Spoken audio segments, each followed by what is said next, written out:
যদি রক্তের উপরে দেশ হইতো, রক্তের উপরে ইসলামের উপরে রক্ত আসতো, আজকে একটা সন্ত্রাস থাকতো না দেশে। যদি ইসলামের উপরে এতগুলো রক্ত যাইতো, জানি না আজকের এই আলোচনা কোন দিকে যায়। যদি ইসলামের জন্য রক্ত যেত, একটা সন্ত্রাস থাকতো না, বলেন থাকতো? যদি ইসলামের জন্য রক্ত যেত, প্রতিটা ঘর দুয়ার খুলে ছাড়া ঘুমাতো দেশে। আবার চোর, আবার টাকা, এখন চোর আসে না নাই? এত রক্তের পরে চোর আসলো কোথেকে? যেহেতু ইসলামের জন্য রক্ত দেয় নাই, কিসের জন্য রক্ত দেয় নাই বলেন? এই জন্য আফগানিস্তানে কোনো চোর নাই,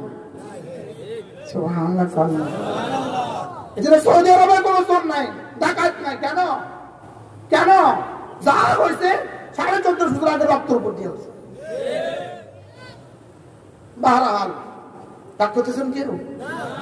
এই দেশে এখন চোর আসে না নাই? তো রক্তের পরে আবার রক্তের উপরে যাই হুকুমত, এই হুকুমত আবার চোর আসে কেন? কি কি করে রক্ত? লক্ষণ ভালো নয়। লক্ষণ কি নয়? যাকে তাকে ছাড় দিচ্ছে, বুঝুন নাই কথা। আমাদের